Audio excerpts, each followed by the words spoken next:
All right. Welcome back to What Are We Watching with John Corto. And I'm really disappointed I don't have my sunglasses here today. That I should have them. They are among the missing somewhere because with me today is my good friend Paul Meixner, filmmaker, tactical instructor, and purveyor of Thunderpunk Radio. And we're here to talk a little bit about one of his favorites, Michael Mann. Yes. Now, I want to talk about why you why you're such a fan. But to as we go in, I sort of did the rundown of his films. I've seen Heat, and you're the specific reason why I bought Heat, the film, because Okay. there is no possible way that Paul could respect me if I have not seen this film. So, Heat, Collateral, Public Enemies. What's the other one? Hey, John. Can't I be. just want to interrupt. I got a take still on these. I'm not going to wear them the whole time. I can't see you. I can't Oh, see you. you at all. I can see It's myself on just a big YouTube. just a big white screen. Got it. I can on sort of my QC monitor. I can see me, so I think we're good. Okay, gotcha. So how do I Yeah. see you so I'm not talking to a white screen? How does that work? Oof, that is an excellent question that I don't know that I actually know the answer to. I wonder if I Um, look you up on YouTube and then I mute it. yeah. Sorry, did you run into this with But other people? Do I no, need this to? is new. This is new. I think we're about to learn something, All right. And or then hopefully, what's the name of the YouTube channel? Because it's not your original. high frequency. Or Oh, it yeah, is. yeah. Okay. Let's see. This is that's Options. like I'm gonna have some fun with some technical difficulties. So Yeah, it's me because every other time I talk, I deal with gameology. Oh, interesting. So now there's a delay. Let me mute that. it's a little yeah. We'll say the on YouTube it's a little behind what I see on StreamYards here. Yeah, all I see is like a bright white screen. That's it. So it says recording hasn't. Okay, live. Huh. Yeah. So it says that you're present. Is your camera off, or but you're on YouTube? Yep. Sorry, this is like a wonderful thing to start the stream with. I'm just looking at a blank Yeah. screen and I miss my buddy John. So maybe I can I move think this if over my here. laptop's anything to go by, everybody else can see me and you can't. Okay. All right. All right. Well, Which this is is gonna be interesting because weird. before we went live, I think you did see me. So Oh yeah, everything was perfect. of course, of course. And you can see me on the live stream, right? Yeah. Yep. I can see everything. All right. Um all right. Well, I would say let's just run with it. Run with it for now, and I'll need to. That's one I'm going to need to do a little research on. This is new. All This is a good. new thing. All good, But and I'll just stare at myself. let's see. But yeah, Public Enemies, Miami Vice, Collateral, and Heat. Those are the four Michael Mann films that I have seen. Um, so tell me, wait, you like the guy a little bit. Why? Tell what is it that you like about Michael Mann? So, just growing up, it was weird. I always thought I'd be a oh, hey, we're back. Oh, and then it went away. Now it says like Oh, it's you back. know what? I wonder if it was like I hit the little welcome button to do the little welcome wave. I wonder if that maybe that Yeah, screwed something up. That could have been. I think that was yeah. probably it. You pop But back for like a second, and then you're gone again. So we'll figure it out. okay, But and well, now and I'm turning off. I put a like and subscribe button on there, and now it's gone. So do you're you see back. me again? You're All back. All right, right, I'm gonna that's the close this. problem. That is we've drilled it down. This is what you're All right. seeing is live action problem solving right here. Yeah, this is way Uh, easier to do now. I can like see my good friend John, and yeah, we can communicate. Michael Mann.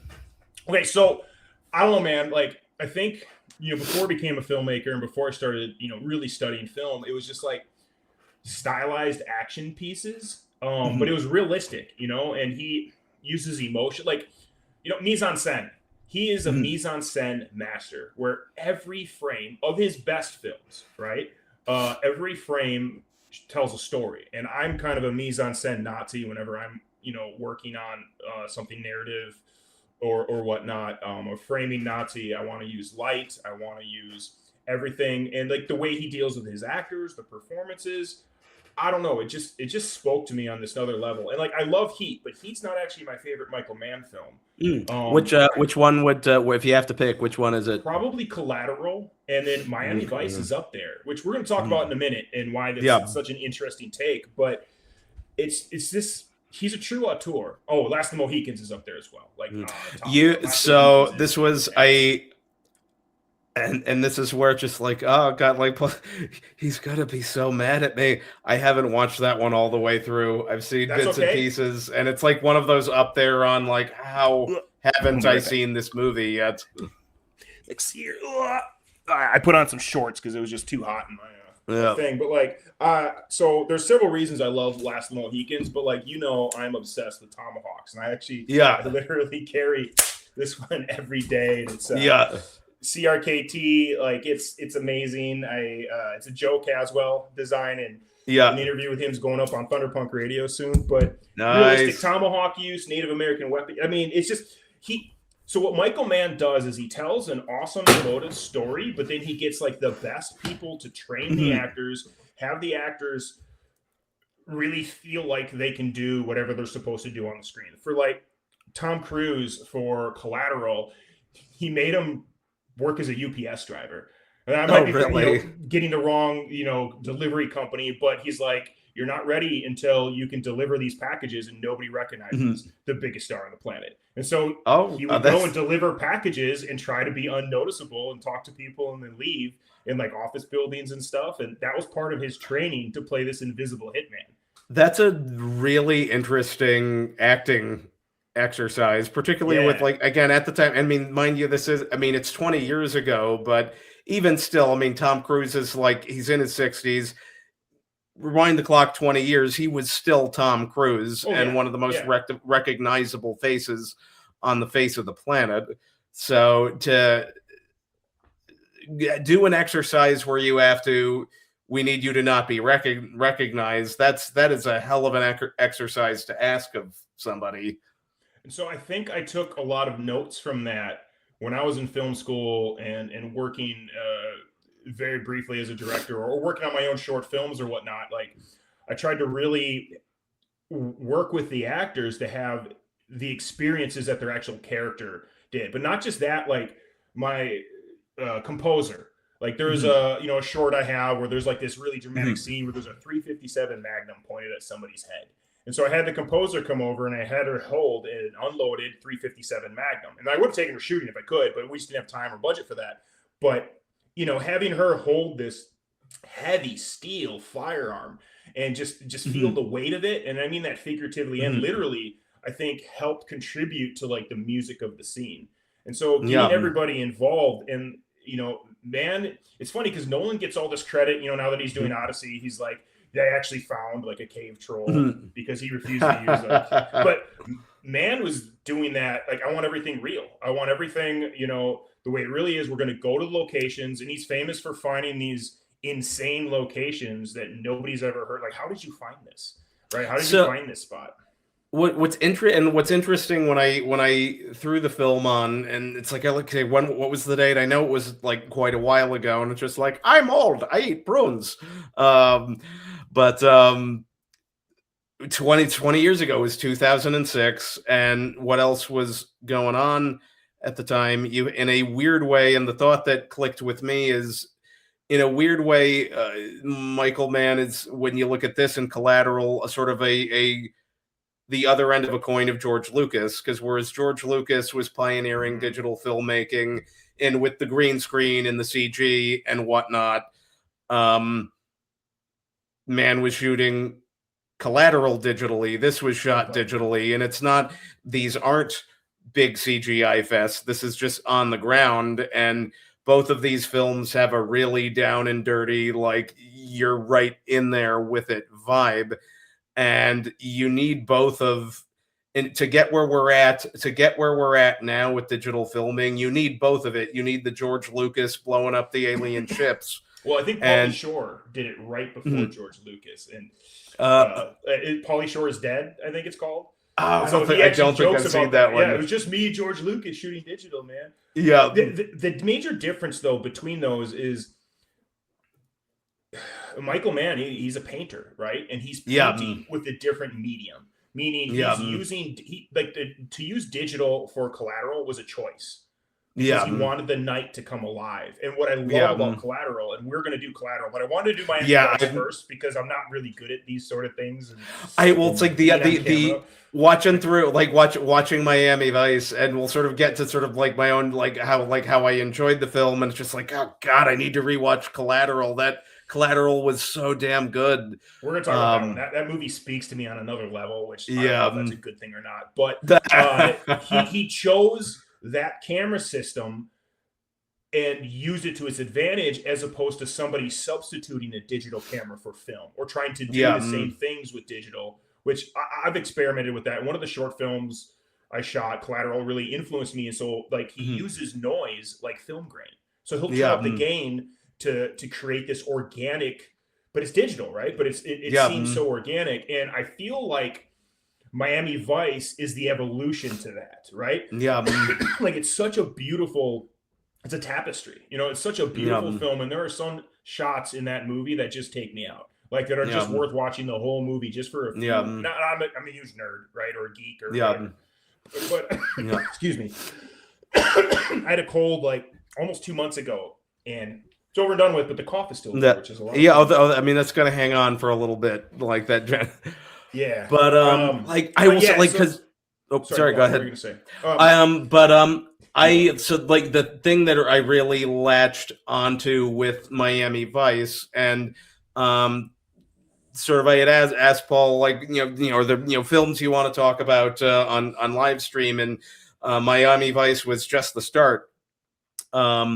So I watched it, and the visuals are what I gravitated toward in this film, and particularly partly, I mean, you said the film grain. I mean, it just feels like you're, again, it's like this is down and dirty, and that you're like, you as the audience are there, but also the color.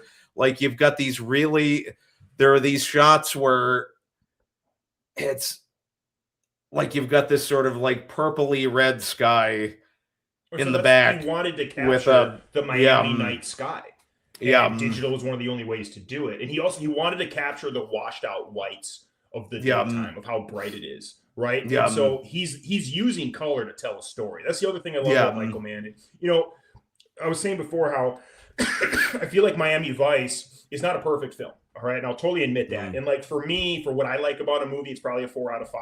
But for me personally, and I don't know how I can justify this, but for me personally, it's a 5 out of 5. It's one of my favorite films. I love it, and it's flawed. yeah, And it's fine. And we can get into later yeah, some of the many things that probably contributed to being not a perfect film. I think mhm, Collateral is pretty close to a perfect film. I think Heat's pretty yeah, close to a perfect film. So is Last of the Mohicans. But yeah, look at the evolution. Like with that digital cinematography, it's just like he just zoomed in. And by that, I don't pun and appreciate it. What I meant is he just got more intense with it and more yeah, purposeful. And Collateral's beautiful, but I think he like wrung every little bit that he could out in this movie, despite the complications and despite all the problems yeah, on set and whatnot, to really tell an undercover story about like just going in so deep and where nothing else matters, and it's so intense that everything else goes to the wayside. And then you look at what was next, Public Enemies, and I don't personally think that the digital was the best choice for that. I remember being taken out of yeah. that film, and that was filmed in my hometown. So do you know offhand? This is just because I mean I don't. If it was all digital, or was I it? don't think so. But if only we had a device. But if only we had a device that could give us answers. it doesn't exist. It doesn't exist anywhere. What are you talking about? Enemies, film, or digital? Let's find out. But I think it was both. Primarily on high definition digital. Okay, so I'm asking like Brave AI right now, and it well, because it's interesting because around that time, and I think you'll notice this if you watched it. Like I'm a big Stargate SG-1 fan, And that, of course, was a long 10-season show. So it covered the era from when they shot television on film into when digital started to be a thing. And once digital filmmaking started to enter the picture, when you watch particularly the action scenes, they would shoot. There's cutaways that would be shot digitally. That if you're like to the naked eyeball, you're watching this action scene, and also the quality of the picture that you're seeing looks different. And if you're if you're not into filmmaking, you probably recognize something's different, but not quite. If you're sort of retroactively looking at it with a filmmaking lens, it's like, okay, so they're starting probably getting those cutaways with digital a little cheaper. The cameras are getting a little better, but they can't match film. So it looks like film 24 frames per second, film, and then it's like digital, and it's like, what am I watching? And Public Enemies has a little bit of that. So I'm a little surprised that it was all digital, if that's the case. Yeah, there's like some particular action shots where I think they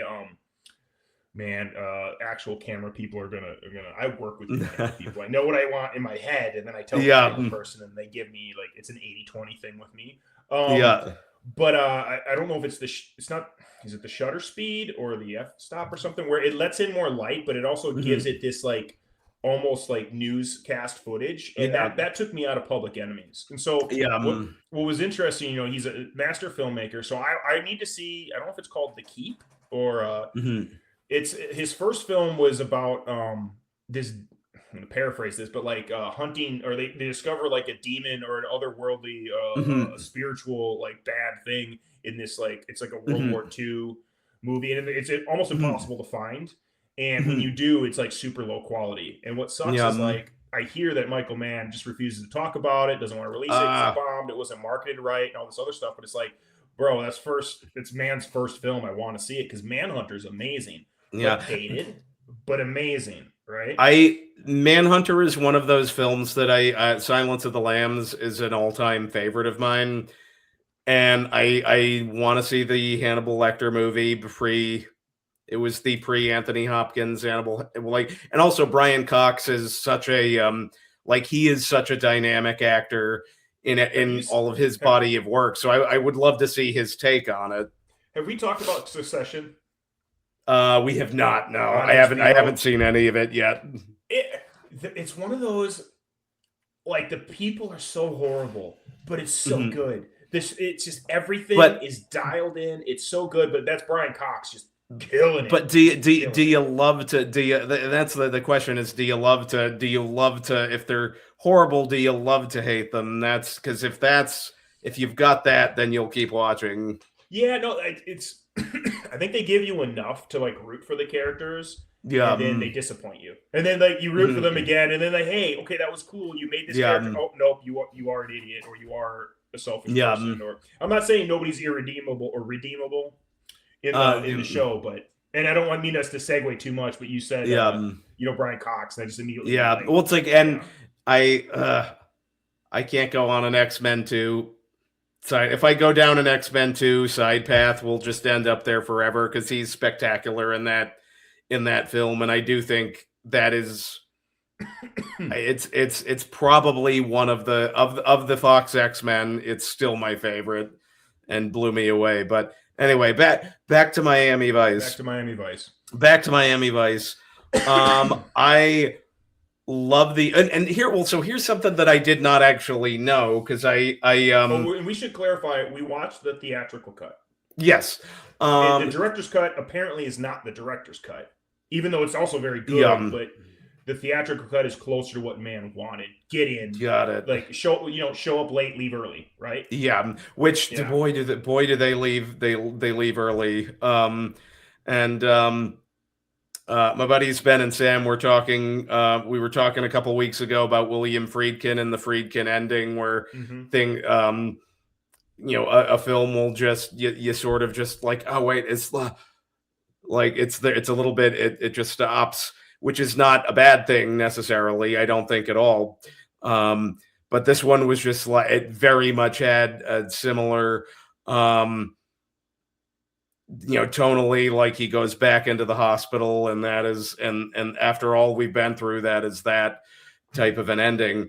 But yeah, so I watched the theatrical, then I went back, and this is the first time I've watched the television show as well. Mm-hmm.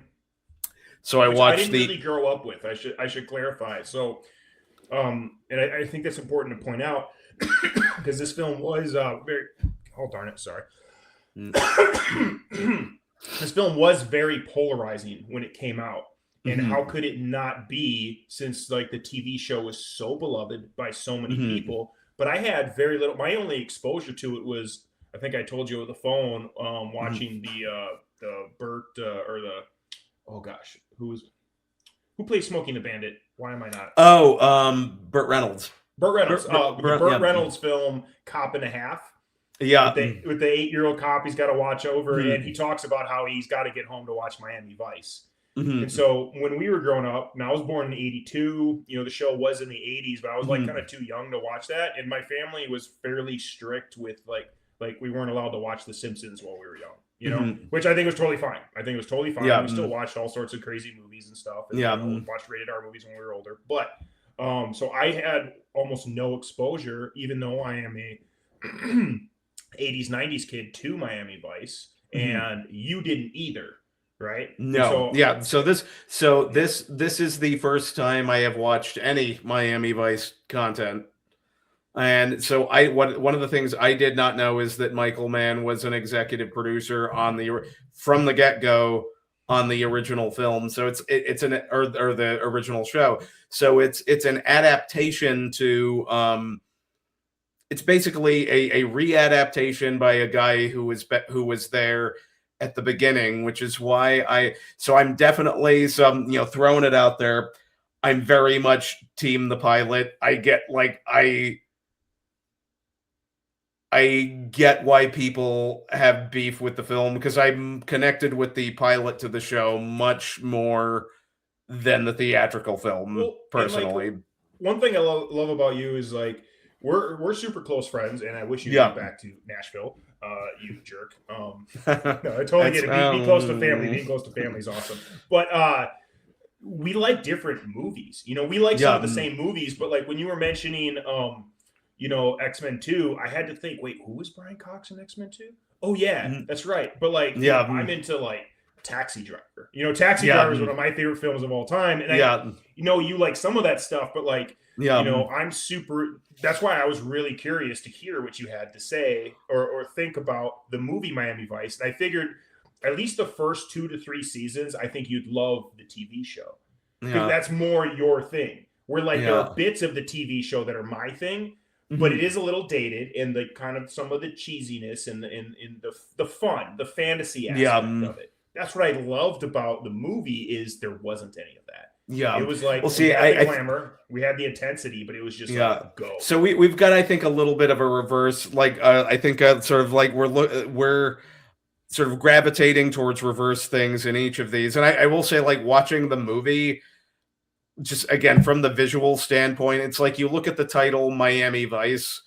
This movie looks exactly like a movie titled Miami Vice should look. I mean, chef's kiss, no complaints.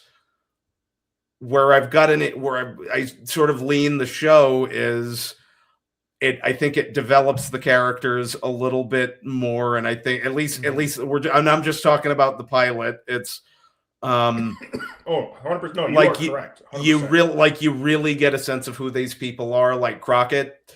I love sort of the backstory of like, okay, he's divorced, but still like she does still love him, but she knows she knows this is like, it's almost like an addict. He's not doing his job. He's not going to be first. The job is going to come first. Exactly. And it can't to maintain a family like that. Yeah. But also that job is so intense, like working undercover constantly. It's like, it is really hard. Now, I'm not a cop, but I train a lot of law enforcement, and I've worked with a lot of law enforcement, and that is a very delicate balance, right? Yeah. And it's it's an incredibly important career. And one of the things that I love about Crockett, and I think Don Johnson does just a brilliant job of expressing it, is he's very, very justice based. And it's almost like to the point, and like he believes in what he's doing to the point where when it's suggested that maybe there might be dirty cops in his crew, it's like he takes offense to it, and he's sort of blinded by the fact that no, like some of the people around you could be like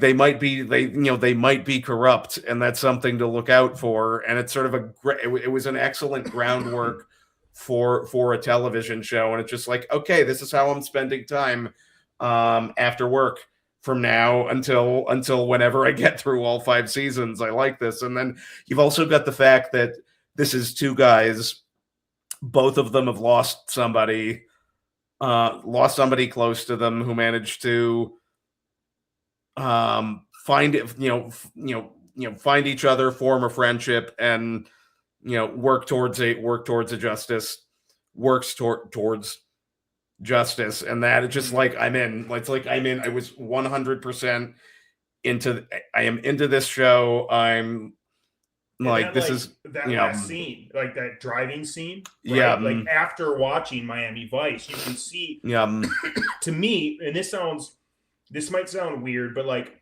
I see what could have been. And by that, like, who am I to judge like one of the most wildly popular TV shows that was hugely successful and very well done? But and I liked it, but I'm more into that intense, like it's funny. I think what a lot of people don't like about the 2006 film is what makes me love it so much. And again, it's not a perfect film. And one of the things I don't, all the like the supporting cast. The supporting cast in the 2006 film is phenomenal. Perfect. Grade A performances all around. But I have some minor issues. The most minor with Sonny Crockett, which I love Colin Farrell, diehard Colin Farrell fan. He was young. He was dealing with a lot of stuff at the time. But everybody that you talked to that worked on the film was like, he was the greatest guy to work with. Drank a lot, but he was the greatest guy to work with. I mean, he's was that an attack on us Irish? Like, what are you saying about this Irish here? It is famously reported how he went to rehab right afterward when everybody else went to the rap party. And he says that he doesn't remember a lot of the film, and that one way I respect him, it's a lot like Tom Hardy for Mad Max, how he wishes he would have done more for the film. But like overall, I love his performance. There's a few scenes like it's not interrogation scene, but like the negotiation scene, in it's filmed in the Dominican Republic, but I didn't believe Jamie Foxx in that scene. And there's a couple scenes where I was kind of, I don't know if I believed all of Colin Farrell's stuff, but the majority of it I did absolutely, because this movie is about, like, it's driven emotionally. Right. And the difference between the theatrical cut and the director's cut, and I say it like that because it's kind of like, have you seen all the multiple versions of Blade Runner? I've actually, the only version of Blade Runner I've seen is the final cut. I went to see it in theaters when they released that. That is the director's cut. Without the stupid voiceover and whatnot. And like, I get into arguments. I got into a really fun argument with MJ Bassett about like, no, you need the voiceover and stuff. I'm like, no, it's so at some point, just I would say for just cultural literacy, and it's like I've got the 5-disc sort of set that comes in a little briefcase. I feel like I need to watch the voiceover version. Oh, for sure. So that but it definitely feels like the final cut is what Ridley Scott intended to.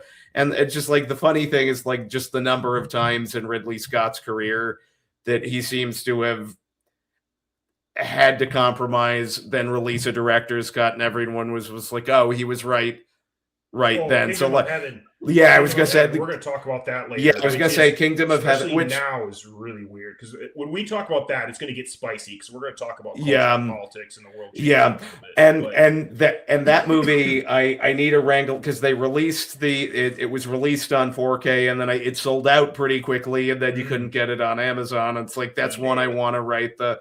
I remember because that film I watched the theatrical and I was just like, and then I saw the full cut years later. It's just like, oh, why the hell did it like?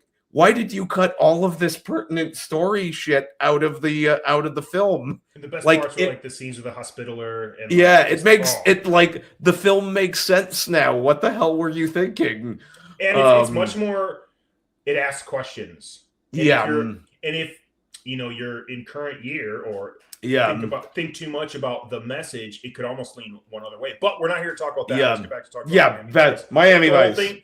The whole reason we went on that rant is like there's a director's cut. We call it the unrated cut, and I didn't do too much research into this, but it's just more narrative, right? And it's a beautiful opening. Did you watch the opening? I did. I watched because I will say I watched the first half hour of the unrated cut, and honestly, like and it's like you can say it. You can say it. I liked it a little better, just because it brought me into what the situation they're in. Because the theatrical cut, it was just like, oh wow, we're just starting, like we're just there, like what's going on. And I acknowledge that's not for everyone, right? Like it's literally show. I mean, we've heard that in film school and whatnot. Like show up late, leave early. Right? And Mann just does it, and that's what he wanted. He wanted this frenetic like. Because I don't know if you watched a lot of these, like I think Jubilee. No, not you. I don't know, but there's a few different like Insider or something. Oh, which is another brilliant Michael Mann film, The Insider. Oh my God, that movie's so amazing, so intense. Whoever thought like a whistleblower in the tobacco industry would be this super intense movie? But I mean, just the framing and the camera movement is like used in film schools to talk about the shift in emotional tone and who took power in the scene. And but backtracking now, I ADD segued. What the heck was I talking about? We were on the beginning, unrated versus. Beginning of film. So from I've seen both a couple of times, but I'd have to go back because I wasn't watching it to talk about it, right? But the director's cut is much more narrative, right? It explains the characters a little bit more. It helps the situation a little bit more. But it's a little less intense and frenetic. And I like the freneticness, and let me know when a good time to talk about the problems on set and why I think it's not a perfect film. Let's get to that. It's like because I want to know because I love on-set drama, or it's like I love hearing about on-set drama. I don't want on-set drama. Like when I'm on set, flashing back to like trying to keep the art crew, the set design crew on, so because the second AD pissed them all off, and, like the middleman, and like flashback to this commercial I worked on. So it's like you want to like on a human level, you want to hear about the drama. You don't want to live it on set because on set you're just trying to like make a good film, and it's a chaos. It's a beautiful. It's like making a film it's beautiful chaos. If that makes any sense, it can be the parallels, and I keep telling people this, but the parallels between the military, especially like in the infantry unit or a combat arms unit, and working on like a legit film set, it's crazy the parallels, and it's like a lot of hard hours. Everybody if everybody's in it and everybody's putting forth, it's going to be better. There's a chain of command. There's just it's the parallel and the high stress and whatnot. But also if like you're all embracing the suck, which is like a military term, then it's easier, and it's more fun, it's more memorable. You trauma bond with all your coworkers. And the ones this isn't unfortunately part of the military, but like the ones that you don't work well with usually don't get hired back. Nice. Well, it's like one of those. I remember this back when I was living in LA. I'm so grateful that this is how I got to experience. It's criminal. We never like Yeah, like it was like because we were there like right around the same time. Yeah. But the first time I ever saw Lawrence of Arabia was at the Egyptian Theater in 70 millimeter, and it's the best. Wow. Like that is the way to experience that film. And this one, God, yeah, it's like I miss that. That's the LA I miss. But there's this gorgeous shot. It's like when they're like raiding the town. It's this giant wide shot, and it's long, and it goes on forever of just this army of horses.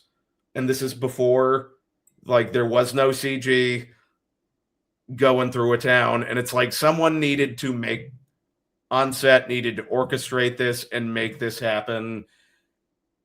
And my God, how difficult did that have to be? And how much more impressive is that than we'll fix it? And, the CG. Yeah, well, that's why I also say it's like running a military operation. Yeah. When I was working on Tenet, my best job I ever had, and it's sad that the coup hit right after that, and everybody just went more insane. And I didn't really believe in the message and all this crap going on behind the scenes. But I didn't experience any of that in Tenet. Working on Tenet, I was in charge of like around 300 some people. And it was funny because like the PAs were like, they were all playing soldiers, or almost all of them were playing soldiers, or these like reverse warriors, or whatever you want to call it. And when it was time to move them to these, we're on this massive set out in the Palm Desert or whatever. It's by this iron mine. And it was actually at an old iron mine. And to get to these different locations, you had to bus everybody had to walk quite a distance. So I would always put them into formation like they were soldiers. And a lot of them were actually, they made an effort to hire a bunch of military veterans. And it's funny because the PAs who were amazing on that film, everybody was awesome on that film. But they were like, hey, Paul, this is taking too long. We got to get going. I'm like, just trust me. This is the most efficient way to move all these people over there.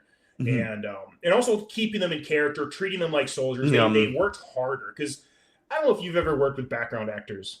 50% of them are the most amazing, awesome, hardworking people. They want experience on film. And, I've acted in movies, some larger movies, and I can't believe I had that opportunity, but I'm not very good. And I think Michael Bay said the hardest thing to do on camera is walk across the room. And that's an interesting. Yeah. That's an interesting. Can do that naturally, then you can start doing the other stuff naturally, right? Yeah. That's why, like, I wanted to talk about Miami Vice before we talked about Collateral, because the last time we worked together on one of your shows, I was just awkward and weird. So working with, half of the people you work with are amazing. The other half are like herding cats. It's a famous thing working with background actors. You're herding cats. Or it's like, hey, take that out of your mouth. Where did you find that? Like, there's some of the weirdest, like, fortunately, these guys were pretty good, but sorry, the story's getting long. I would put them in a formation, right? Well, there's a few times I had to be with like the hero crew, they called it. It was like stunt guys and background special abilities that were running around with the lead actors that were like kind of had more skill sets. And so I was responsible for those guys too. And when I wasn't there, the PAs had to move like 100 people or 50 people or 200 people. And they came back and like, okay, we understand why you're putting them in formation now. We understand why you're taking the extra 5-10 minutes to line them all up and march them over, because it's so much faster and more efficient. And you talking about lining up all those horses and wrangling all those people, it's just like being in the military, coordinating all these people, it's very similar. I will say one of the it's like my experience is nowhere near that. But I remember the summer between my freshman and sophomore year, they shot Disney shot their live action film Underdog in Rhode Island, and I interned on it. And one of the last couple of days, cool. That had to be a great experience. It really was, because like I was not very successful in the production office. I think I kind of sucked. I hung up on Jim Belushi by accident. I had to. I hear he's wonderful to work with. I never worked with him. Well, it's just like, so like basically I pushed the Like it's like I do this. It's like this is production. Like it's like you have to pick Simpsons nerd. Like this is production. Like how are you? And it's like I'm trying to reach the executive producer and whatnot. Just like and I pushed the wrong button and hung up on him by accident. And so I had to like go to the producer's office. I was like, I think I just hung up on Jim Belushi. You're like 19 or 20. It was like 18, 19. He was like, "This is like you're telling me you just hung up on our star." It's like, yeah. It's like, and very like the producer, insanely kind, like to me about it. Just like he was like, "Don't worry, like I've got it. We'll call him back." But it's just like I can't believe So I went from the production office to I got sent to craft service. And the craft service guys were, I mean, they were, Sorry. yeah. Was it because of that? It was not specific. I think there was a specific person who I think found me annoying, who was like, just throw him to set and like, as far like what I am told. Well, send me names later, and I'm sure next time we do our awesome. This is not the guy. This is not the guy. The guy I had to tell that I hung up on. No, hung up on the actor. He was spectacular. But being on craft service was an excellent, because you really got to see everybody. You see everybody. You get to know everyone. Like you got to know the Teamsters, which. Yeah, you're on the East Coast, aren't you? Yeah. So like, that made me so mad when I was working, because you know me, dude. I'm like just get the job done. You know, my dad was a former dairy farmer turned electrician and took me to work with him when I was 8 years old on the weekends at like 20 below weather, and it was the greatest thing ever. But like when I was working for MTV in New York, we couldn't move a stanchion. And I'm like, hey, we need to move it. No, the Teamsters have to do it. Yeah, but I could do it. Or like you can do it. Or like no. Yeah, it's like there's rules. Wait 2 hours for like bureaucracy. But I also like the guy who ran the craft service company. Like, and it's like it's like because me being me, I'm friendly with everyone, and like he did let me know. It's just like it's like careful what you joke about around those guys. Like just like FYI, they're tough guys. But by the end of it, they all like. It was like they were good. They were good guys. They liked me. I liked them, and it was a wonderful experience. But I think where this was going was managing the last couple of days. They made me an official PA for a couple of days, and trying to keep bystanders from walking through the shot and explaining to them like like a film is happening. Can you just if you could just go a block around?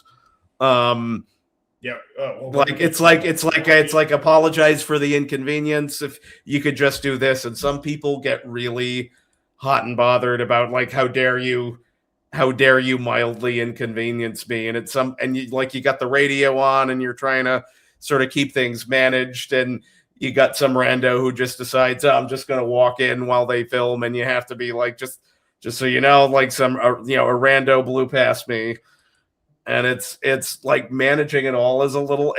Films are hard to they're hard to make. Yeah, like it's not an easy task. So that might be a good segue. You know what I wanted to talk about first, before we talk about why Miami Vice was so hard to make, is where we were. So that was 2006, right, when it came out, and so. I just looked up some pictures because I think there's a way to upload. If I could just pause here real quick, I just need to let somebody know that you're in the middle of the stream. Yeah. Hey. Oh, good. You want me to keep talking while you're doing that? Oh yeah, go for it. Yeah. So, 2006, I had just gotten back from an 18-month. Combat tour. Now, to say it was an 18-month combat tour is a little disingenuous. It was an 18-month deployment, but I spent a year in Iraq, and this was OIF 3. So, I didn't see a ton of action, but I was in the infantry, and it was like face paint and hand grenades. I did a bunch of raids, and it was it was an interesting time. So I saw Miami Vice as a young adult, knowing my whole life I wanted to be a writer and a warrior. I know that sounds silly, but like, joining the army was a way to do that. And it was a wildly different time, but also it wasn't. It was, I'm going to try not to get lost in the weeds here. Yeah. But, we were at war and I knew I could Yeah. get there. And I was in a war. I was kicking down doors and doing a lot of boring stuff and a lot of really exciting stuff. And then when I got back, excuse me, watching that film after having those experiences and understanding how to, and I wasn't an instructor yet. I wasn't like, we were training Iraqi military, but I wasn't like, I didn't have the skill set and knowledge base that I have now. But you can recognize realism. Yeah. And what was so neat about Michael Mann was the realism, but it was stylized and entertaining. You know what I mean? It was like, and the choreography, and this is something that he's big on, the choreography has to tell the story. Whether it's a fight scene or a love scene or a conversation, like Over the Top is the best example of a montage not moving the story forward at all. And so he has a way of everything moves it forward. Does that make any sense? Yeah. And so I also like the part of the, like, there was a chunk in the middle where just like, I think my brain sort of like went off a bit, but then like, I believe it's Naomi Harris, Jamie Foxx's girlfriend, gets kidnapped. And when they get her, the whole scene where they get her back, just the getting in, and then that scene. It's just like, holy shit, this is tense. And what was her name? Like, I was immediately back into it. Okay, so let's see if I can do this here. I might be able to upload a photo. So you want to see a 26-year-old Meixner? Let's see. Let's see. Video image file. All right. Let's see. Is it uploading?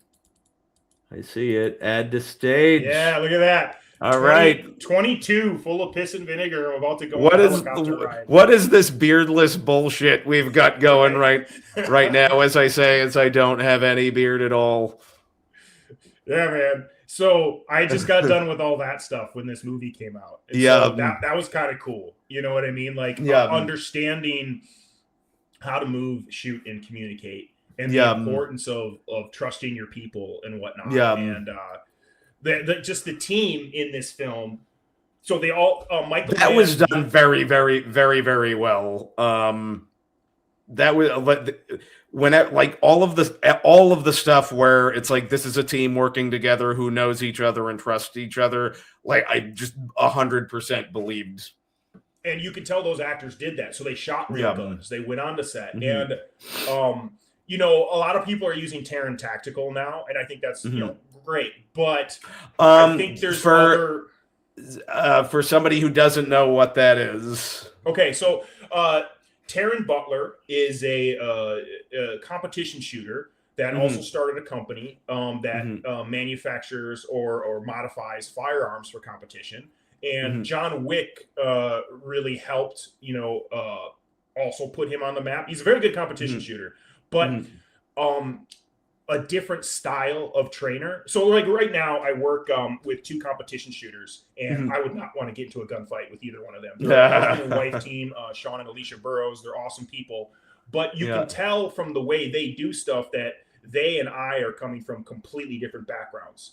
That does not mean they can't teach self-defense. Like, Sean has studied extensively, police shootings and trained with law enforcement officers and all sorts of stuff.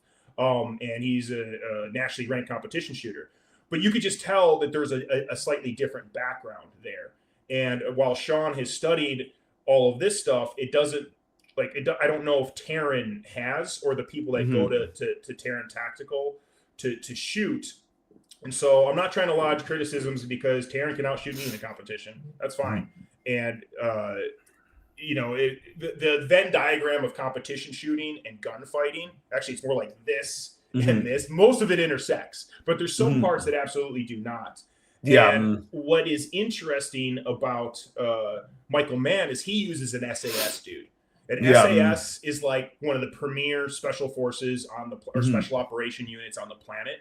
Delta Force, which I think is cream of the crop, like the best of the best of like scary dudes, was devised or inspired by British Special Air Service, SAS. And so he has an SAS dude in most of his movies to train these people in realistic tactics. And what's interesting is you have some like Weaver stance. So like I got out the stainless 1911 for the Miami Vice, similar to what Sonny Crockett uses. Not the same thing, but like this is a modern grip, right? Yeah. And I'm going to present it, kind of modified isosceles, right?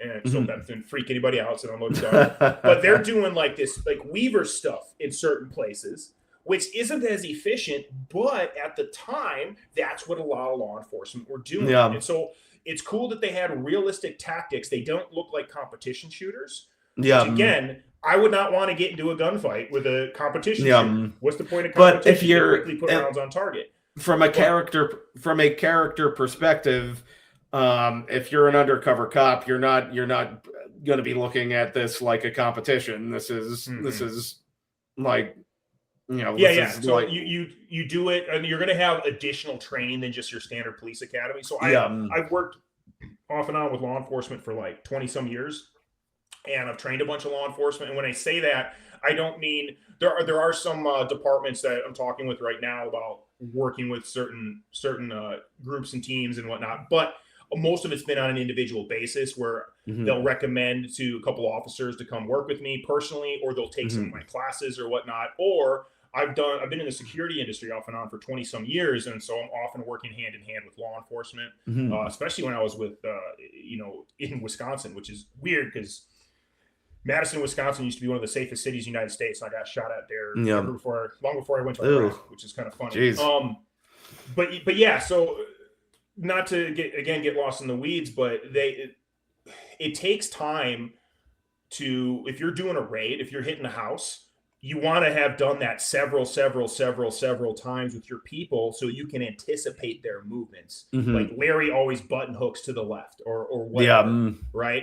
So you start to know that. And the rescue scene in that trailer park, they didn't look like actors. They looked like, and here's the other thing too, like they're not calling in SWAT. It's funny because I taught this, it was more of an experience, but it was kind of an urban combat course down in San Diego at this huge facility. They had like all these different buildings. They had a ship. We could go onto a ship and like the that's cool. practice there, Border Patrol would practice. It was awesome. It was a great experience. But I was in charge of doing room clearing inside the building while other guys taught like movement outside and whatnot. And I was training with this, or I was teaching with this former FBI SWAT guy. And an awesome dude, did a lot of undercover work in Mexico. And it was just a great dude. And halfway through every class, he'd be like, man, you guys are really on your own out there. Referring to like me being in the infantry, sometimes we had 2 squads. Sometimes we just had a squad. Usually we had at least 2 squads. So that's like 2 9-man teams to hit like a facility or a house or something. That's not a lot of people. Yeah. So SWAT here, they can shut off the power. They can close off a whole city block. They have, ambulances and fire trucks on standby. And depending upon the size of the city and whatnot. And so you have all these resources. Well, there was 3 people hitting that house. Right? Yeah. And so that's often these TAC teams or these undercover teams have to respond like that. Right. Yeah. Also, if you brought in all these people right away, that might blow your cover. You don't know. So like they had to be super sneaky, very proficient with their skills. And so you have to be proficient with skills before you can get into tactics, right? Like, there's different types of reloads. You have an emergency reload, you have a tactical reload, and then a mobile retention reload. Those are the 3 main reloads you want to know in a gunfight. Tactics is choosing which reload to do, all right? So there's different ways to move around a corner. There's different ways to enter a building. The tactics side of it is choosing which skill set to use. And so it's not just those undercover agents or undercover police officers, but those actors had to have worked together.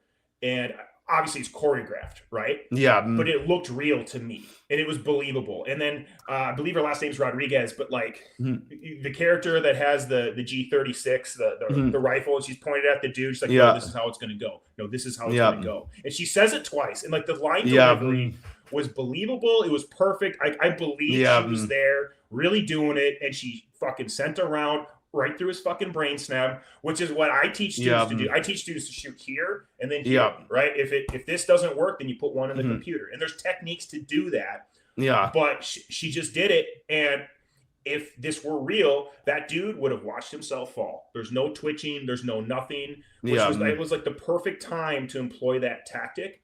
And there's a Mhm. lot of things in Michael Mann films that legit trainers will show their students. Yeah. There's a mag change drill in that famous shootout scene at the end of Heat, where Yeah. they used to show that at Marine Corps boot camp, from what I understand. I was in the Army, I wasn't in the Marines. But the Collateral, there's a scene in Collateral where he draws and shoots from retention, right? So Yeah. draws and shoots from here, and there's different like doctrine versus like I do a pectoral index or whatever, but like shoots from here and then extends out. Tom Cruise can really do that in real life. Like there was no way to fake those motions without understanding that, and that's one of the great things about Michael Mann films. Yeah. Like that's and sorry, that was a long rant, but no, that's like fan. I'm just like okay, so keep going. Like it's like what did you? So did you? This is it's a like I will say tangent-esque in that I went to see Scream 7. I feel like they were thinking about this, and if I don't know if you're a fan of the Scream series, but I don't get them, and by that, like I watched the first one, and I might have seen the second one, and that's about it. It's it's a whole that's a whole other conversation, but for by the time you get to 7, of course, it's Nev Campbell, so it's still the character from the first film. And they were trying to sort of reorient for 5 and 6, and then 7 ended up back with her. But this is someone who, over the course of however many movies, has been, just people harassed, terrorized. People trying to kill her. So at 50 something, I don't know how old Nev Campbell actually is. She still looks damn good. Like it's a very pro 2A film. She has this is a character that is always carrying heat. You understand why, but she also has a daughter who doesn't understand why her mother is the way she is, and doesn't have those skills. How and at the end, in the movie, it's like 16, 17. Okay. Something about around like it's junior, senior, something like that. Becoming an adult soon. Yeah. And at the end, she has to be, sort of instructed. And there are shots in the end where Sidney Prescott is armed, and so is her daughter. Sidney looks like she's holding it properly. The daughter does not. And I like to think that, I like to think that the filmmaker thought about this person. One of these people is trained up, the other is not, and the one who's not is her form is not going to be as good the way that her mother's is. And those are details that and particularly since I've met you, when I look for those details in films. Well, now that you know, more now, and it's like, oh, it's like this person, and it's like, not that I'm any great Jakes, but I'm like, it's just like I don't think Paul would do that. No. I'm looking up Michael Mann's filmography because I'm something. Oh, The Thief. The Thief. Oh, so The Keep wasn't his first film, or maybe when it was released. It says Jericho Mile, but The Thief with James Caan is awesome. And what he did was he had cops training the criminals, from what I understand, and criminals training the cops. Yeah, which was really interesting, neat, and also bad guys, unless, and we can get back into Miami Vice, but bad guys hold guns differently than good guys, and honestly, most cops suck. Most cops are not good at shooting. If you're a cop and watching this and you're offended, go do some push-ups and go get some reps in. Because 20% of cops are awesome, wonderful, amazing people, but the rest are terrible shots. And I do understand the job's super stressful and everything. But backtracking, right? A bad guy, and depending upon what bad guy, are you in the Bloods and the Crips? Are you in Al Capone's gang? Well, and from a logic perspective, if you're running a criminal organization, you're It's like you're trying to outdo them, so there's got to be like a logic on that end as much as on the cops end. So 2005, 2006 was like the cartels were starting to get more intense. People were starting to notice. But I remember watching that movie, and there's a scene where like Tubbs and Crockett had noticed they don't have smartphones. Yeah. I still remember watching Steve Jobs with his video and going like this, and all of a sudden everybody, my mind was blown. I was in my apartment scrolling. Wow, right? And that was years later. So they're in and then everything went. I was gonna say, and then everything went to hell. Yes and no. I don't know, but that's another discussion. Yeah, I was gonna say that's. Yeah, I'm being cheeky. Yeah, but they're in Colombia, and I believe that's where it's supposed to take place. And they're like, that's CIA shit, and like, yeah, cartels had that, and the Mexican cartels hadn't quite gotten to the notoriety and the power structure that they are now. But I went back to Iraq in 2009. 2010 was the height of Juarez and just like hanging bodies from telephone poles everywhere. And it was just, it's still bad, but like 2010 was the height. And that's, Sicario takes place during that time. 2009, I was at Fort Bliss getting ready to go back to Iraq, and they put our company on hold for 2 weeks or a brief period of time because apparently the Mexican government had requested assistance from the U.S. military, and they were trying to negotiate everything. And so, I'm trying not to curse on your feed. No, as Tim Pool would say, S just got real, Yeah. That was like a moment because I was a squad leader at the time or a team leader. I forget. But, I was in leadership in charge of guys, and I'd actually, this stuff doesn't matter. My point is that was like your first exposure to a lot of Americans, a lot of Westerners, a lot of people that like the power of these cartels. And you notice they have real SF dudes, real special operations dudes, some real SAS dudes as that the drug lords security, which they do.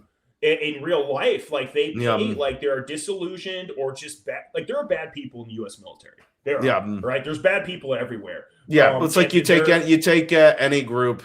If you pull out any group, there's gonna be somebody is gonna be a little bit bad. Those people are in special operations as well. And it's just a reality. And you do your best to weed that stuff out, but you also have cartel members joining militaries, or like right now, there are cartel members going to Ukraine to learn more about drones, to get experience fighting with drones. And so it's kind of terrifying, but that movie nailed it. And how scary was the drug lord? How scary was like the boss man? Intense, just like you knew right away, like, oh, this is, oh goodness, right? Like, just man. All those little details he gets, and then having the Chinese woman where like you wouldn't know this, but this is what I love about his films and how he's not explaining everything, and I'm okay with that. There is a actual Chinese immigrant population in Cuba or however you want to say it. Like they're there and they speak Spanish and they immigrated from China, and like he thought that was fascinating. It would be another fascinating facet of this like art piece, and it's like all of those details I could tell the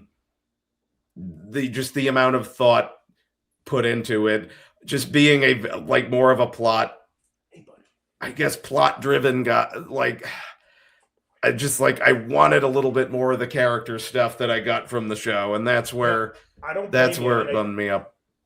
So I was in doing a little, and this is sort of, I would say, an interesting question. So I guess I was in sort of like Googling stuff and getting some facts, and is that Alfie? Is that Alfie? I think, mine is like, well, he's back there on the couch sleeping, Well, I like in sort of Googling sort of like what's trivia is out there about this film. I guess they are doing another adaptation. I just found that out today, I think. And it makes me a little sad, but also that director Yeah, it's because it's That so director should nail. I think he has the ability to nail the feeling that everybody missed from the show that was not present in this yes. movie. And that's where it's like it's Joseph Kosinski, and at least the rumored cast members would be Michael B. Jordan and Austin Butler are the two that and the two spectacular actors. It's like interesting because like for some reason I picture Austin Butler as being A kid. much younger than Michael B. Jordan.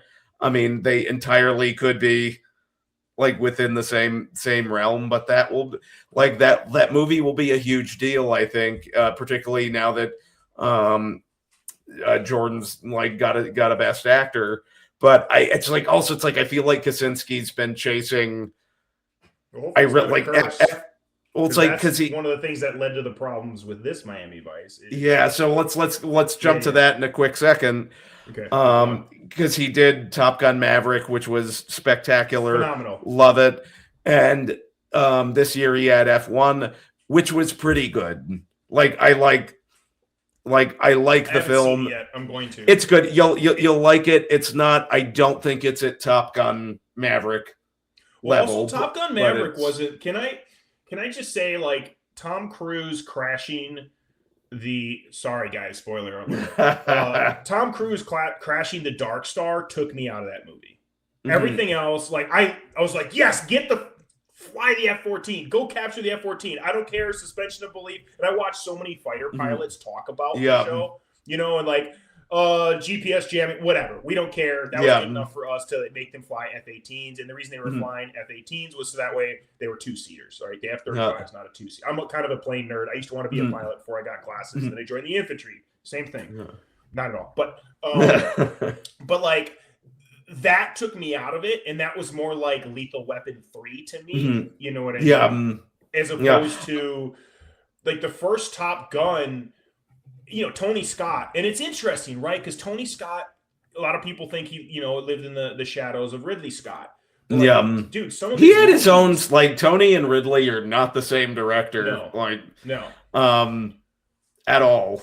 Yeah. And that's good. Like, that's R.I.P. Tony Scott. Like, but yeah, I do think he captured the nostalgia of the original one, the good feeling, the message at a time when the United States needed it. And by that, I don't mean anything. It's funny because like with the recent attack on Iran, I went and watched Top Gun 2 again. And then I watched the beginning and ending of the original one, and I was like, oh, this movie's so awesome. Yeah. Real quick, what I meant to say though is we needed it because movies were garbage for a while. Yeah. And there's all this, I don't care. I mean, I kind of do a little bit, but I don't really care about your politics if you tell a good story. Yeah. Right? And then everybody's shoving all this crap down our throat, ruining movies for multiple reasons, including, cinematography and getting rid of sodium lights and just whatever. That's one thing I wanted to say about Miami Vice is this is not a second screen viewing movie. No, it is. If you're not not farting around on your phone, then you're going to be totally lost. I will say because I remember because when Top Gun Maverick came out, I had sort of moved out of California. I was in New Hampshire, and I went to see it with my mother. Was this right before we met? This was right before we met. Okay. Because there's like the plot where it's just like we got this little hole and he's got to fly into the thing and like get the thing into the little hole, and like I'm watching the film and Mom leans over. It's like, this is a Star War. It's like, I know we haven't still did it better than Star Wars. We haven't gotten a good Star War in years. This is the best. This is the next best Star War. Tom Cruise is giving me a Star War. J.J. Abrams. Yeah. No, nobody cared. It was good. It was a great. And another thing I liked about it is they didn't say Iran. Yeah. And they didn't do that in the first movie either. It didn't paint a bad guy. It was a way to have a really cool movie. And look, I want to be in the country with the most powerful military. Yeah. Sorry, I got out of it. And so just so everybody knows, like, I'm not a Republican or a Democrat. Republicans are weak and corrupt, and Democrats are corrupt and insane. Generally That's speaking. I kind of love that. Yeah, Like yeah. that, I've never heard it phrased that way, but that's gonna be borrowed. Yeah, no problem. But So I was just gonna say I if you did don't get out of mind, the here's military. What? Go if on. I'll send you send you some residuals for that. Yeah, there we go. You have my address, so. Yeah. But just wanted to say I did get out of the military because I didn't agree with our foreign policy. I didn't agree with the war in Iraq and the war in Afghanistan and whatnot. But Top Gun 1 and 2 are just awesome movies that, like, we didn't paint a bad guy. There was an existential threat in this, make-believe world, and they took, you know what I mean? So that was great. Yeah. Well, and it's I like think he'll probably do a good job of capturing what they want. I still like this one. Yeah, well, because that's I think the thing, because this one, Michael Mann's Miami Vice is going to be is more. It's full on Michael Mann. And he talks about it. He was like, I know I'm going to anger a lot of people, but I have to find that balance. Like, what do I do? But he always wanted to make it as a movie before a TV show. When he first read the script, he's like, this would make an awesome movie. Yeah. But then they turned it into a TV show instead. And there's limitations at the time with that, Yeah. I think they'll lean apparently it's supposed to come out in like 2027. Tentatively. I feel like they're going to lean towards nostalgia for the show more so than Michael Mann. So I don't know if is that a plus or a minus? No, I think it'll be good. I think it'll put more butts in the seats, but also that audience is like dying out. Yeah, well, that's the thing. It's like if it's a type of movie that people will go to the theater to see, which I mean, it's got the name recognition, and then if they get a cast like Austin Butler and Michael B. Jordan, it's like you gotta get off your butt and go to a theater to see it, and that's. I think Ryan Gosling could play a good Crockett too, but he's also getting older. He doesn't look older, but like he's also that's a job for like a dude in his 30s.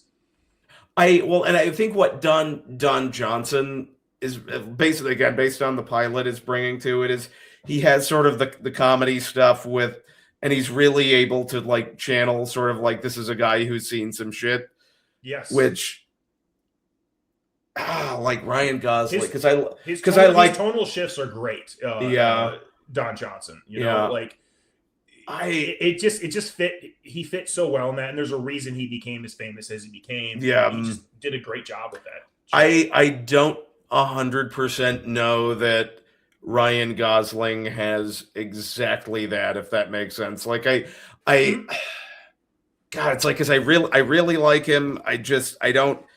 A lot of times I see Ryan Gosling and I see Ryan Gosling and I don't lose myself in the character so much. But again, it's like he is good. Like there is a lot. Like I'm really looking forward to Project Hail Mary. Yeah, I'll see that soon. So I don't go to the theater that much anymore, which is like that's and sad. But I'm going to go see that one. That's. Like he looks good in it, and there's always a charm. And there's the other one. Have you seen Drive? I did. It's been a long time. I did watch that. We're gonna do that. One. We're gonna do one of these for Drive.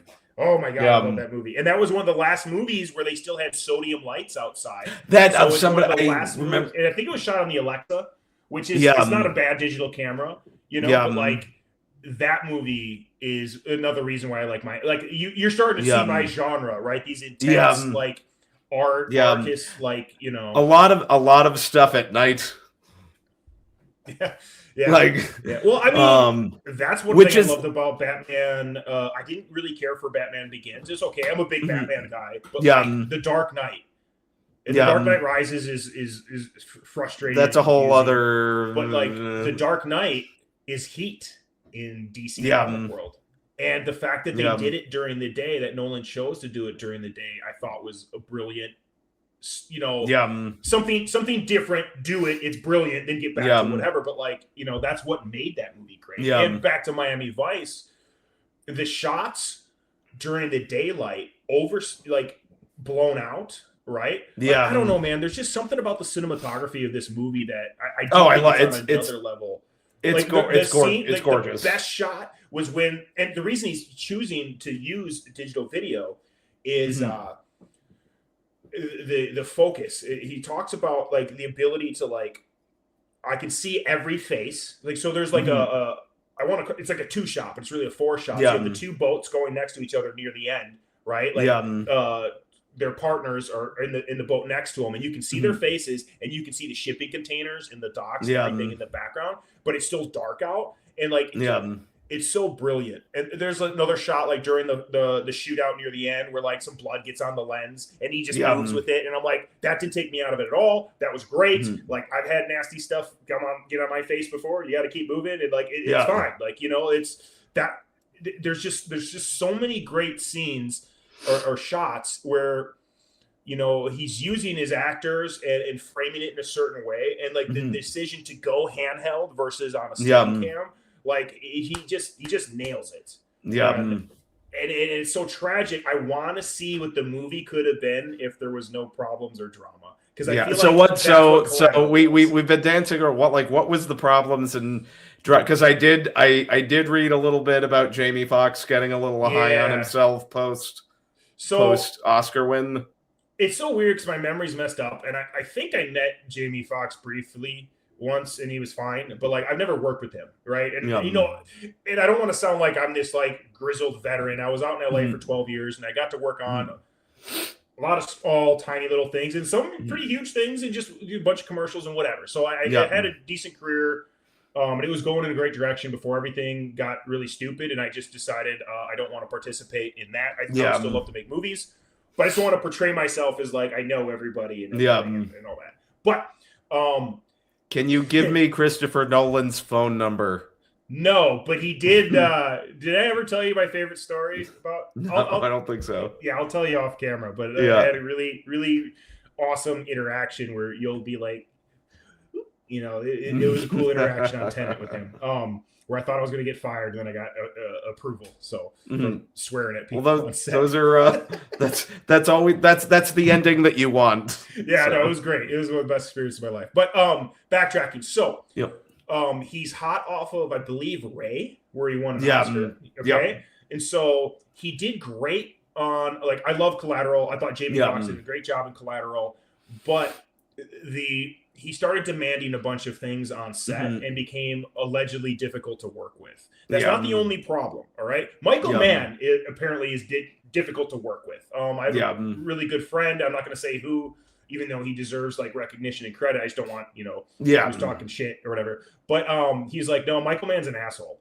Michael Bay is like a different kind of asshole that's like easy to get along with. He's like kind of a funny asshole, but like Michael Mann can be like a real asshole. And I can see it, I can, like, he's an auteur, and I, worked with some amazing, auteurs that are like kind or whatever, or just some people will get focused, but some people, like, when you're at this certain level and you want something so bad and you're singularly driven for it, that like social norms and whatnot can kind of go on the wayside. And, I've experienced some of that myself, or, there's like a military mannerisms where, but it's like, and you've got sort of your legendary like Cameron is supposed to be difficult to work with.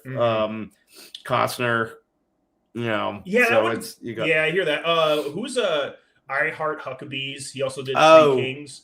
Like George Clooney, David O. Russell. Yeah. Great filmmaker. Yeah, I've not heard good things about working with him. Some people have liked working with him. They've got there are people in Hollywood with reputations, for sure. Yes. Okay, so he's hot. He's got an Oscar, so he asked for a lot more money. He wanted more money than Colin Farrell, and Colin Farrell apparently took a pay cut to keep the movie rolling and to get this guy more money. Okay, whatever. He asked for a private jet where everybody else was flying commercial. I flew to Korea. I was acting in this action movie in Korea, which South Korea is amazing. It was, again, great experience. And they flew me business class. That ticket was like $7,000. And I was like, tell you what, put me in like just a larger aisle seat, because I am a big boy and I don't fit in normal plane seats. But, put me in a normal whatever and like split half that with me and put the other half back into production or whatever. Like, I didn't need that, but SAG like required it or whatever. but it's commercial. It's fine. Like you can fly commercial.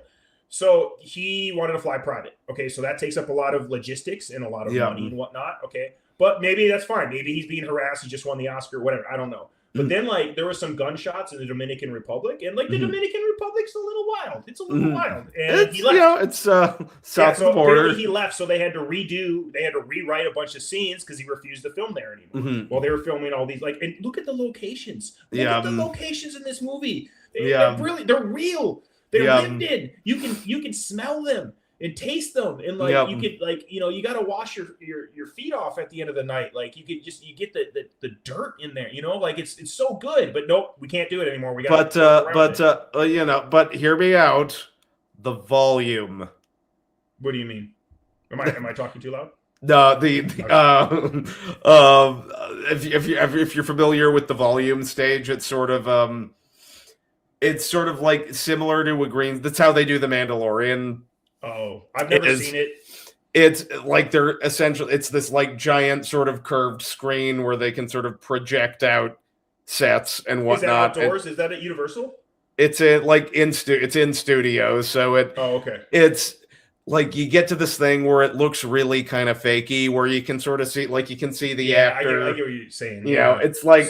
So that was So that was frustrating. And so it's like, again, cheaper that you don't have to go to set, but also it, like, when everything starts to look like the volume, then So there was that, and then there was sorry, I didn't mean to sound like I was cutting you off. I'm just trying not to lose my train of thought. He also refused at some point to be on any airplanes or boats. This is Miami Vice we're filming. Yeah, and did you see the shot? They drive boats. Clouds, and correct me if they're not cumulus clouds, leaving angry comments on John's video. Like that plane shooting through there, and Michael Mann filmed that. He filmed that stuff. Like it's just the flying stuff, the stuff on the boats, everything was just so beautiful. But not beautiful where like it's distracting from the story at all. It's still moving the story along, right? And then like I don't want to be in a plane or a boat anymore. It's sort of so like they're constantly rewriting, right? And then that made things a lot more difficult. And like so Colin Farrell said, he wished he would have put more effort into it, and that he was under a lot of substances. And it's weird because like before I got there, I never understood how someone could do that. And then I worked in Hollywood, and I there's been some moments that I can't talk about on camera where, like, I get it. Like, I get like sometimes people are high on set. I get this and that. I'm not saying it's a good thing or a bad thing. It's definitely sometimes a really bad thing. Sometimes it's not a thing at all. But, like, I understand why certain artists, is it that your brain moves so fast that you need something to slow it down? Is that, like, you're so used to feel like being other people that you need something to numb your nerves. There's all these different reasons. So I empathize with it. But really it was like going over budget. And then to me as a director, as someone who's like had to solve problems, and even for you, for like your 24 hour or 48 hour film festivals, when there's a problem, oh shit, how do we solve this problem now? And it's sometimes you get these happy surprises. Right. But often it's like, oh man, what could it have been? I want to know what this film could have been, because I think this is the last great Michael Mann film. That's I saw Black Cat in the theater, didn't care for it. Rewatched it, and now I really enjoy it, but it's not. It's just not as good. How old is Michael Mann now? 80, 82. Ooh, okay, all right. So that's. Let's see. Hold on, I got his. Oops, wrong way. Rotating it. It's like I hate to write anybody off as like this is the last 83. But I mean that's 1943, February 5th, 1943. Okay, so he's and even old, and that's the thing is like, and again, it's like Lord knows I love Mason Eastwood. And he's still I really enjoyed that was the first movie I was ever in, was directed by Clint Eastwood. Really? Nice. Yeah, I got a call to go to an audition. I was nervous as crap. I paid for a practice audition because, like, I can act if I get out of my head. I have some talent. I'm not saying I'm the most talented in the world. I definitely need to polish my skill sets, but I can get into character. but I'm so nervous. And so I just need to walk through the steps. And at the time, I was working out like crazy. So I kind of had a 6-pack and whatnot, but I had just gotten hit by a car on my motorcycle. I just graduated film school. So I had a cast in the audition. And it's for a Marine gate guard and then a Delta Force sniper. Right? And so I go in and I remember reading the lines and I'm like, how would I want to hear this as a director? So I changed my cadence on the way, whatever. This is my first audition ever. And it's for freaking Clint Eastwood movie, right? And I go in and it's funny because like I'm changing my shirt really quick. So I'm putting on like a military shirt or whatever. And my shirt gets caught on my cast. And so the cute casting assistant comes out and she goes, Paul. And I see her just through like the neck of my shirt as it's crap. And so it's just like abs in her face. And then she turns bright red. She goes, oh. And I'm like, I just need a minute. And so then I went in and I did the audition. And I was so nervous. But once I started saying the lines, like I just got into character and I watched the casting director's head go, oh. When I got to that one part where like, I'm going to change the cadence on the way I deliver this line. And he's like, oh. And then I went, I screwed up the Delta Force sniper part. That's the part I really wanted because I don't and my buddy Joel, who's the reason I'm in Tennessee, Joel Lambert, ended up getting that part in the movie, and I got the Marine gate guard part, which mostly got cut, and they sent a very nice letter, and it was awesome. But yeah, I got the part. First ever audition, and I got the part. And what was funny, we're out there, I think it was at the San Bernardino airport. It's late.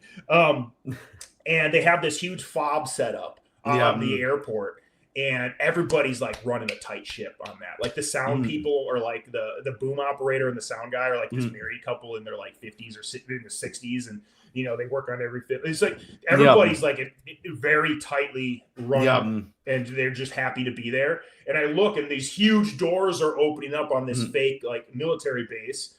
And it's this old, scraggly dude pushing the doors open. You realize, oh, that's Clint Eastwood. And so people run over to help him, and he goes, get away from me. And he just opens it up. And yeah, it was a great experience. So what is it? It's like, and I've never seen it. I was in Iraq at the time that happened. My parents have never seen the movie, but they bought it. And when I was in California or something, like, hey, we bought or rented American Sniper. Like, did you watch it? And they're like, well, no, but we watched the credits. And I don't blame them because, like, I lost my cousin while I was deployed. I had a few close calls. It wasn't anything super wild, but like, we were fighting and stuff.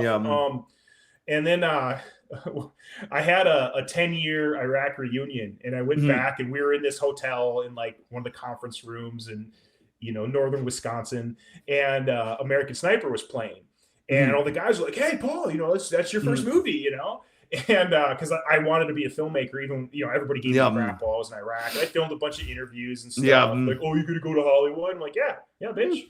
I'm gonna go to Hollywood, and I did. But so how at the end of if it was playing on just whatever TV channel, so then everybody's like, okay, quiet. The credits are about to roll. We want to see Paul's name, and then it just goes. Oh like really like anything TV, on. And then, like, they just like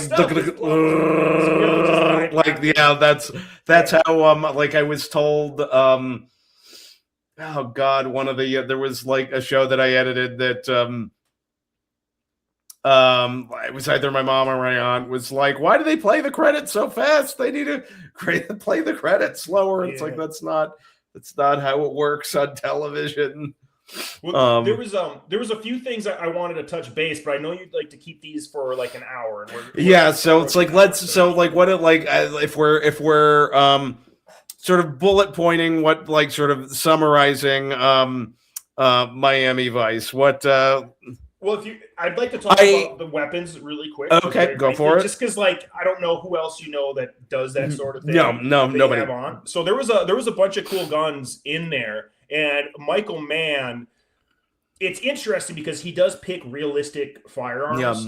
But sometimes they're like in Heat, Al Pacino's character would never carry I think it was a SIG 5.56 or like he would never be issued that rifle, or like there's some weird story behind why he has that rifle. But they're very distinct and everything. And so a lot of the weapons used in this movie were cool by the bad guys, and everybody got training. But Tubbs in the series is famous for running shotguns. You know, I And don't have the I will camera say near me, when we so meet, when watching the series, when we meet Tubbs, like the first time we meet him, he's staking out this, staking out this, place, and a bunch of hooligans come to bug him, and it's like he pulls out the shotgun. It's like, do you really? And it's just sort of like just this intensity of like, do you really want to go there, guys? Like, and and just so how it was filmed and framed, and the performance, it was just, mm-hmm. and they're the sort of the hooligans are very immediately like, it's like, okay, yeah, Yeah. we get it, So we're moving along. shotguns are projectile delivery devices where, Mhm. if you have a pistol, right? Mhm. I'm shooting like this holds Mhm. like 17 9mm rounds, but I have to Yeah, push the button every time for that. yeah, Where a shotgun, depending mhm, like really should use buckshot or mhm, slugs, for people threats. You're yeah, launching 9 at a time, or like federal flight controls like 8, and yeah, so you're launching them all at the same time. And yeah, so it's devastating. But shotguns require the most training out of rifles, mhm, pistols, because you got to keep them fed. And there's all these different ways. yeah, And if you're running a pump gun, all right, there's more mhm, complications. If you're running yeah, a auto gun, which he runs I believe, a Benelli M4 in the movie. mhm. In the show, he's got like a double barrel sawed off. He's running pump guns. He's running Yeah, all that sorts like of stuff. that's what I think it's, I believe, So they and kept you'd have that to true to correct the me character. from He likes running a you'd shotgun. you'd like, if I remember this correct, if I'm correct me if I'm wrong, it's a sawed off shotgun that he's Mhm. got while he's Like staking out. a break action. Yeah, So boom, boom, boom, yeah, boom. Yeah, yeah, yeah. And so in the show, Michael Mann had heard about sometimes they'll use buckshot in grenade launchers. yeah, And so what I have here, this is a 37mm flare launcher. You could yeah, call it a grenade launcher, but it's not really entirely true. These are legal to own. yeah, They're 37mm. If this was 40mm, which is very yeah, close, I'd have to register with the ATF. They're still yeah, legal to own. It's just the yeah, spicy rounds are kind of hard to get without special licenses. yeah, But he had heard about guys using buckshot. So the mhm, scene where they're pretending to be criminals and they hit that the other bad guys are going to take their place, right? yeah, They use this to blow the lock off the door, yeah, which I did do a little bit of breaching in Iraq with mhm, shotguns. We'd often use something called frangible rounds. yeah, So it was rounds that would disintegrate, so you were less likely to hurt anybody beyond. Because, like, yeah, dude, most of the raids I did, there was families in the houses that we were yeah, hitting, right? It wasn't like some other guys where it would just go in and get bad guys, right? yeah, So this thing, just to compare the difference between a 12 gauge shotgun barrel mhm. and a 37mm, right? That's about. Oh, geez, that is Right? very. That's a, That's that is terrifying. that's And so, yeah, in the last scene, what I love about it is Michael Mann found a way to make it realistic where he kills the bad guy with this. Because I would not go into a gunfight with this, because now this is very similar to what he had, yeah. but different, right? So you have to break Well, it open. it's only Exactly. one. You've got one shot, and that's it. So Yep. then So Tubbs smokes a bunch of dudes with the actual shotgun, Mhm. and now it's empty, but he still has one of those breaching rounds left in his 40mm to blow the bad guy that caused all the problem, And so I just thought that was cool that, like, okay, in the sequence of events that happened, that's realistic. He didn't have that to hunt down this guy and do this bad thing to the final boss or whatever, but like, so I just thought that was kind of neat. It's they're thinking about what is the practical uses of this equipment rather than does this look cool, because it's great if it looks cool, but if it plays better if it makes sense on screen. I think even folks who you always have a sense if it doesn't make sense. So If back that to my sorry, I just want to back go to the for it. bullet points of the film, and I hope this was a good conversation. Oh yeah, God, I this wanted has you been more like about- this is it's like one of those. It's like it is starting to get late, and I could keep going. Like we could like absolutely keep going and going and going and going, because this is really really super interesting. So I just wanted to apologize to anybody listening in case I wasn't like as I'm not a movie reviewer, you know what I mean? So this was a great experience, and hopefully I get better at them. But what I love about the film is I forget that I'm watching a movie if I want to, or I could just observe the craftsmanship of the movie, right? Yeah. And knowing that there was problems on set is rather frustrating because like I want to know what it could have been. But to me, I'm always entertained when I watch it. I'm always entertained with the choices. There's only a couple scenes, like like I mentioned, where he pulls out the hand grenade, which was like brilliant. Yeah. When he was like, well, Jamie Foxx's character was, how do we know you're not a cop? I didn't know how to read that. Like, are you fucking with the guy? Are you really saying, you know what I mean? So that was the only performance thing in the movie that took me out. Otherwise, like the shots, the mood, just everything about it, I'm wildly entertained. I'm happy, and I want to work out afterward. I want to go like run a marathon, or I want to go to the range and run some really difficult drills. I can't tell you the amount of hours I have listening to this soundtrack. Like listening to the soundtrack in the gym at LA Fitness in LA and Studio City or Universal City, late at night, going to town, listening to Auto Rock or Mogwai, you know what I mean? It really is kind of wild that we did not cross paths in LA, because I used to work I think I know that LA Fit. Like I was not a member, but I worked in the building like across the street. Well, if you ever saw a scary dude with a mohawk and ranger panties running to the gym with a gallon of water in one hand and a gym bag with a pistol in it in the other hand, which I will say, like in terms of like movie like reviewing, I mean, part of and this is why I've been enjoying this conversation so much, and just like all of the conversations that I've had, is it's less like, oh, is this good or does this. That's certainly a part of it, but also it's like, why do you like why do you enjoy what you enjoy? And somebody might have a similar taste than you, and you might they might listen to this and they might not have seen Miami Vice and give it a shot. For sure. It's not the series, but it's dialed down. It's like boiled down to like this like thick resin. You know what I mean? Without all the fluff and anything like that. And that's what that movie is. And I will say, like, diving into the movie, it's sort of driving into the movie brought me to the series. And whereas I was sort of a little bit lukewarm on the movie, that the series, like, I was really like, oh God, I am having a great time with this. Yeah. You're probably going to watch the first 3 seasons for sure. Yeah. I mean, it's like, and if I commit to the first 3 seasons, it'll be all of it. Cause like I just left, well, maybe even not a left turn. It does change tone quite a bit. And as people leave the series, like I just went through, I still need to finish the last 2 seasons of ER, but I just rewatched ER last year and like, love that show so much. But yeah, I figured you'd like it. I figured you'd like the movie, but I figured you'd like the TV show better. Definitely. I'm definitely more on team TV show. But there's a ton of stuff that I again, visually, stylistically, I'm like, this is how I like. Again, you take the title Miami Vice. This is how this should look. I love what he does with color and with camera work and editing, and then even clever cutting between different scenarios. Like one thing will be happening, you'll get a little bit of a flashback, a couple shots at a time, and that was a direct, like going to the pilot, it's a direct throwback to what was done back there. So it deviates, but it doesn't deviate 100%. There are things that it does hold on to. I look at it kind of like one of the reasons Heat is so good, and Michael Mann will say this himself, he got to shoot the movie twice. And I actually used that in film school where I had this really good idea, and you've seen the last short film version of it. It's pretty intense. It's not bad, right? I mean, the skill set that I had at the time.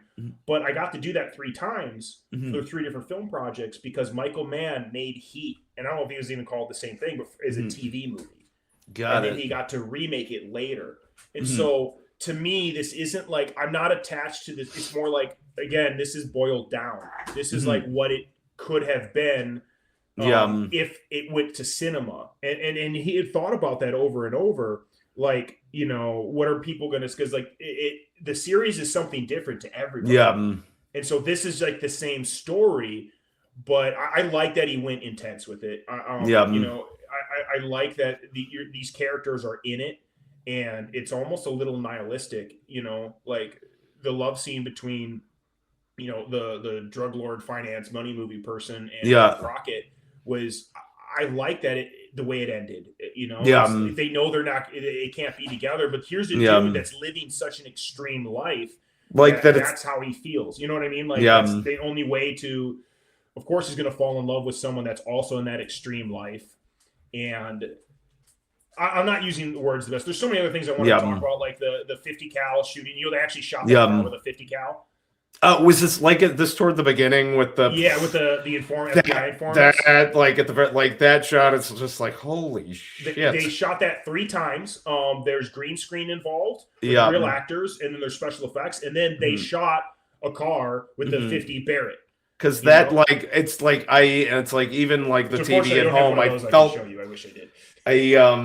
It's like you could feel the like, if that makes. And they're not fun. Like, I've never been shot at with a 50. I have shot several 50s, both Barretts and Ma Deuces, the machine gun. And yeah, man, there's a reason that round has been around since World War II. I mean? We're still using it. It's terrifying. And that's actually an anti-material weapon. But anyways, I didn't want to get too far. I just wanted to bring that up really quickly. Yeah, because that like I'm glad you did, because that like that shot, and that's like right toward the top of the film, and it's like, oh, like that is nuts. My favorite. Like, and like incredibly well shot, thought out, like in terms of making a moment of that. These drug lords whacking this guy. Oh, dude, and they were so scary. And here's the thing. Okay, Aryan Brotherhood's involved with the drug cartels. Nothing felt woke. Nothing felt like... It was so weird the first time I heard the term woke used unironically. I was like, but there was none of that bullshit. Diverse cast. Who cares? Awesome. You know what I mean? Like, Aryan Brotherhood. Okay, yeah, that's a thing. And like, they're so scary. That main actor that played, like, he's so scary. It was just, I'm looking for one shot in particular to show you, but I don't know if we'll find it in time. That's okay. My favorite shot is when he's taking like a rifle out of the back of a car or put it in a squad car, and he's walking up, and there's that building and the sky, and it's kind of like the camera's canted a little bit. It's like a dirty shot, and like it's just, and it just follows him up like that. That's my favorite shot in the whole movie. Right before the speedboat shot, but there's so much, and we don't have time to talk anymore. I hope I did a good job explaining the film. Like this went like sort of the trajectory on this was wonderful. Like we got to catch up and tell some story. Your PA story also, hanging up on Jim Belushi is hilarious. It's just like it was just like, in terms of embarrassing moments in my life, there was that. But that's like, this is again what I'm looking to do is sort of start off on a base of like, this is a movie we can connect on, and then see where the conversation goes from there. Here we go. So, here's my second favorite. Oh, never mind. All right, it's all good. Yeah, I need to. I have not figured out how to sort of incorporate video clips into StreamYard yet. So I have some practice, and there are some like doodads that I need to. What I like about this is you're not letting perfect be the enemy of good, and I do that all the time with my channel and content and whatnot, and so you're just doing it. And that's respect, man. The last time we had a conversation on YouTube, we did like a big sort of like a 3-camera setup and whatnot, and sort of my mindset right now is just have the conversation. Like just jump into it, get people on. And talk about what you like, and then maybe I get to see some films that I've not experienced before, and it's like I might like them, I might hate them, they might end up in the middle. Like I would say, Miami Vice ends up like in the middle. Not gonna hurt my feelings. It's okay. Yeah, I didn't. Yeah, it's like I didn't hate it.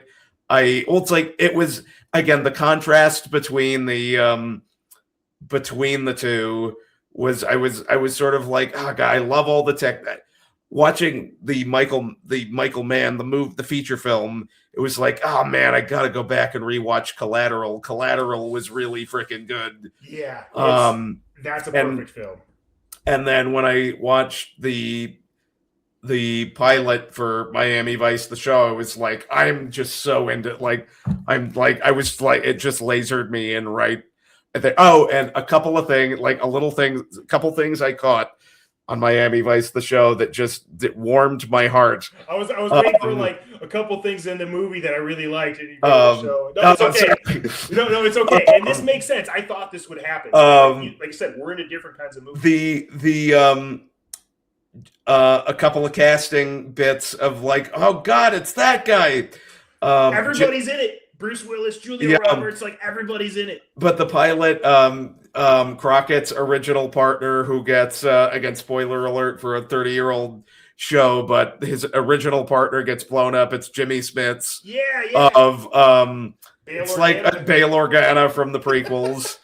And then it's just like later on, I think it was part 2. Is this the lawyer from Jurassic Park in drag? And I'm sitting there with IMDb and just like, holy shit! Like this is the lawyer from this is the lawyer from Jurassic Park, and this is the furthest part away that you could like. He's wearing another fun thing about the show is it was a huge show. Yeah. When like all the actors that we grew up with. Yeah. You know what I mean? Like that's one of the places. Like Yeah, they cut their teeth on that show, and that was just a wild thing because Can we give our friend Michael Broderick a shout out? RJ Decker. Go watch RJ Decker. It's the 24th. I think I saw like the episode is on the 24th. I'm looking. It's on my calendar to watch it. My mom likes the show. She says it's really funny. Yeah, Michael just sells it in everything I've seen him in. So I'm excited. I'm excited to catch him this week. So yeah, definitely catch RJ Decker this week.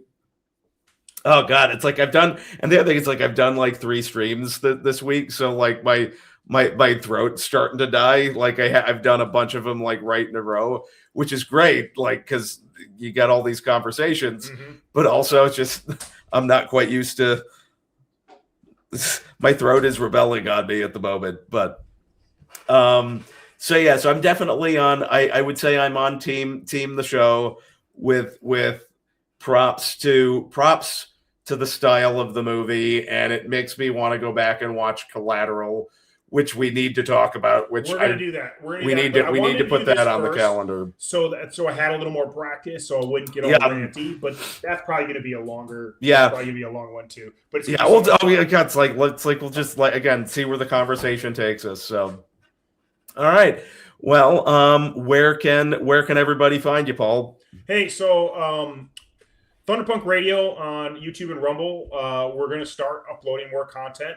It's focusing on the modern day Minuteman as far as responding to your community within minutes. So we're going to do like medical stuff, test out gear, shooting. I'm not a YouTuber, so I'm the dude that is uploading stuff on YouTube. So you can check out Thunderpunk Radio on YouTube and Rumble and Instagram. I'm a lot more active on Instagram, to my detriment. And WAWW011, Thunderpunk Radio, Thunderpunk Fitness on Instagram. And if you are in Middle Tennessee and you want to book a lesson with me or take a class, check out the Modern Warriors website. All my contact info is on there. I will teach you how to shoot and be safe, and it'll be a lot of fun. And yeah, that's about it. So thank you. Awesome sauce. And you can keep stick with the channel, and we'll be continuing to have conversations here on what are we watching. So I will see y'all next time.